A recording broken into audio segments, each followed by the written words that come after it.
Temos agora nosso momento de oração diária da tarde. Iniciamos em nome do Pai, do Filho e do Espírito Santo. Amém. Começamos com o Vinde Espírito Criador. Ó Vinde Espírito Criador, as nossas almas visitai e enchei os nossos corações com vossos dons celestiais. Nosso ex-chamado intercessor de Deus excelso, dom sem par, a fonte viva, o fogo, amor, a unção divina e salutar. Sois doador dos 7 dons e sois poder na mão do Pai, por ele prometido a nós, por nós seus feitos proclamai. A nossa mente iluminai, os corações enchei de amor, nossa fraqueza encorajai, qual força eterna e protetor. Nosso inimigo repeli e concedei-nos vossa paz, e pela graça nos guiais, o mal deixamos para trás. Ao Pai e ao Filho Salvador, por vós possamos conhecer, que procedeis do seu amor, fazendo-nos sempre firmes crer. E agora vamos para a aclamação ao Evangelho. Aleluia, aleluia, aleluia. Vinde a mim, vós todos que estáis cansados, descanso eu vos darei, diz o Senhor. Antífona, vinde a mim, todos vós que estáis cansados. Proclamação do Evangelho de Jesus Cristo segundo Mateus. Glória a vós, Senhor. E é Mateus capítulo 11, versículos de 28 a 30. Naquele tempo, tomou Jesus a palavra e disse: Vinde a mim, vós todos que estáis cansados e fatigados, sob o peso dos vossos fardos, e eu vos darei descanso. Tomai sobre vós o meu jugo e aprendei de mim, porque sou manso e humilde de coração, e vós encontrareis descanso, pois o meu jugo é suave, o meu fardo é leve. Palavra da salvação. Glória a vós, Senhor. Nós estamos diante de uma passagem super enigmática dos ensinamentos de Jesus. Porque num dado momento Jesus fala assim, renuncia a tudo. Renuncia a pai, mãe, riqueza, renuncie tudo para me seguir. Tome a sua cruz e me siga. E depois, no outro momento, que nós temos ele falando que o fardo é leve, que o peso é suave. Como? Mas, né? Como assim? A gente começa a falar, ué, mas aqui Jesus está tentando dizer para a gente, eu acredito, que é em relação ao abandono das preocupações. Se nós temos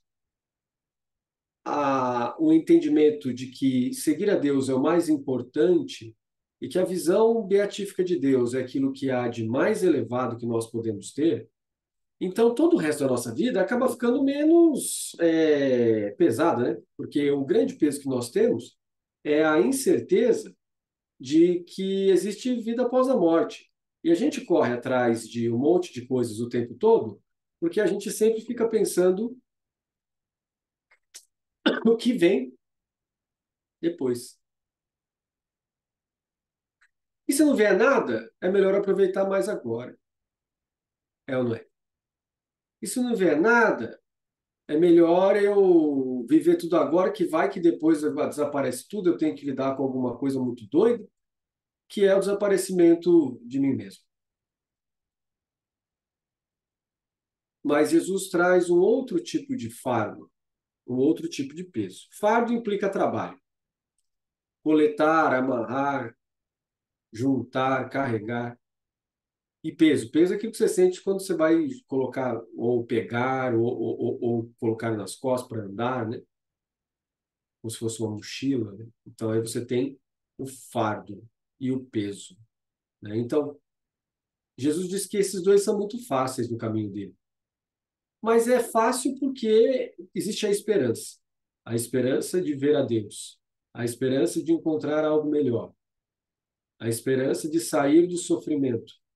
A esperança de viver algo que é pacífico, algo que é da nossa natureza. Por isso que Maria é o melhor exemplo junto com Tomé. Os dois são os melhores exemplos que a gente pode ter. Porque Nossa Senhora, ela, lá no Evangelho de São Lucas, ela não é alguém que tem um coração pesado, igual Zacarias. Lembra do Benedictus? Do canto Benedictus, Zacarias, profeta Zacarias? O profeta Zacarias tem um coração pesado. Por quê? Porque está tanto tempo tentando ter filho, junto com a esposa dele, que a Isabel, que não tem filho de jeito nenhum, e aí a sociedade inteira fica falando, ó, vocês não têm filho, vocês são malditos diante de Deus, Deus não agracia vocês, porque não tinha ciência, né, coitado, ele que era estéril, não sabia, né, ou a esposa, tinha algum problema, não conseguia ter filhos dois. E a sociedade judaica daquele período dizia que os dois eram dois malditos, não agraciados por Deus, expurgados por Deus, excluídos por Deus. Porque deve ter uma causa. Qual é a causa? Deve ter feito pecado. Deve ter pecado, não quer falar qual que é, por isso que Deus não abençoa. E aí ele duvida do arcanjo Gabriel. O arcanjo Gabriel vai lá e fala assim: olha, você vai conceber um filho. E aí ele fala assim: eu estou alucinado pelo incenso. Botaram coisa nesse incenso, eu alucinei. Deve ser o mesmo. Ah, tá. E como é que isso aí vai acontecer, sendo que minha esposa já é velha e eu também, meu filho? Você tá de brincadeira? E aí o arcanjo fala assim: eu sou o arcanjo que assiste perante o trono de Deus, criatura pequena. Então agora vai ficar mudo. Ele fica mudo até o nascimento de João Batista, né? Por quê? Porque daí o evangelista coloca para a gente que é outra conversa essa, né? Já muda. Que o Antigo Testamento foi revelado por anjos. É por isso que é tão, assim, Deus é tão bravo, né? Tão, vamos dizer assim, tão vingativo, porque é a lógica dos anjos, né? E Jesus não é assim.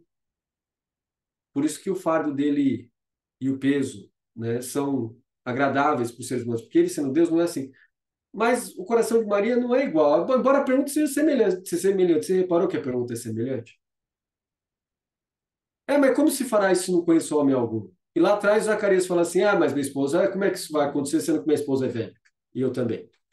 Mas a pergunta é semelhante ou não? A pergunta parece ser semelhante, mas a atitude não é. Nossa Senhora quer saber o procedimento que acontece. Ela tem uma investigação, tal como a gente pensou, que é mais ou menos parecida com a mente científica. Ela falou, mas como é que funciona isso? É diferente de falar assim, tá bom, vai.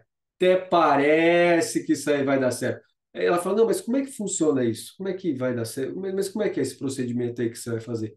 É muito parecido com o nosso pensamento científico hoje. Não, mas como é que funciona isso? Você não está tirando um sarro, você está falando assim, mas como é que funciona isso? E aí o arcanjo responde para ela: o Espírito virá sobre ti, e o Altíssimo te cobrirá com a sua sombra. Por isso, o ente santo que nascer de ti será chamado Filho de Deus. E ainda dá um outro toque para ela ainda, fala assim, olha, até sua parente Isabel também concebeu na velhice, porque a Deus nada é impossível. E quando ele fala porque a Deus nada é impossível, significa que nenhum anjo tem conhecimento perfeito de Deus, porque ele também está um tanto quanto assim, né, atônito, assim, porque a Deus nada é impossível.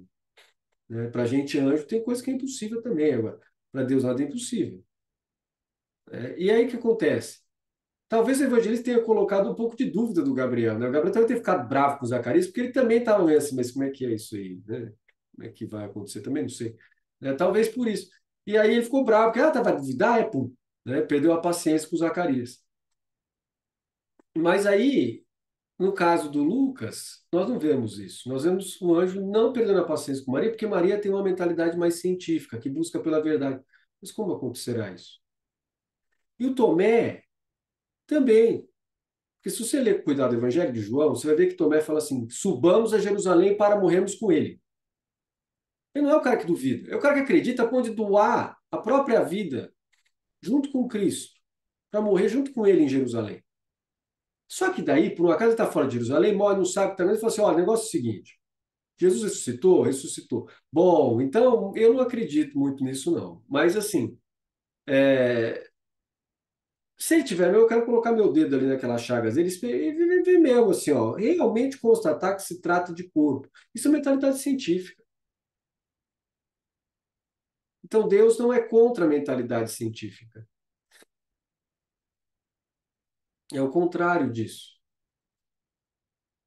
Deus é a favor da mentalidade científica. Mas a mentalidade científica desprova Deus. Impossível. Impossível. Por quê? Porque a ciência não consegue alcançar Deus. É bom, só consegue ver o próprio sistema aqui da natureza, etc. Então não consegue desprovar Deus. Só diz que não consegue provar Deus. Claro, né? Óbvio, né? Porque se Deus é o Criador, ele não pode estar dentro do meio das criaturas. E se tivesse, não pode ser Deus. Se alguém chega e fala assim, encontramos a partícula fundamental quântica, que é a partícula divina. Descarta logo que isso é mentira.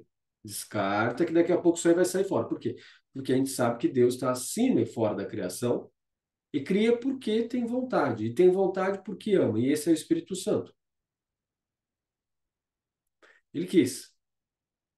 Mas Deus não quer o mal no mundo. Mas você não quer porque ele não destrói o mal no mundo. Porque deu liberdade, meu filho, minha filha. Como assim? E como é que ele vai destruir? Você vai virar robô. Você vai virar robô. Não, mas aí não explica o problema do mal na natureza, doenças, etc. Não, ainda eu concordo com você, não explica. Mas o ser humano, o livre-arbítrio, eu explico porque existe o mal moral. Porque Deus dá liberdade de escolha. Agora, o que acontece na criação, na natureza, isso aí não tem explicação. Por isso que a ciência precisa começar a procurar se não é uma causa, qual é a causa, o que acontece. Por quê? Porque pode ser que possa desarmar o mal natural. O mal moral pode ser desarmado também, a partir do quê? Dois momentos. A partir do momento da graça e, segundo momento, a partir do momento da acesse.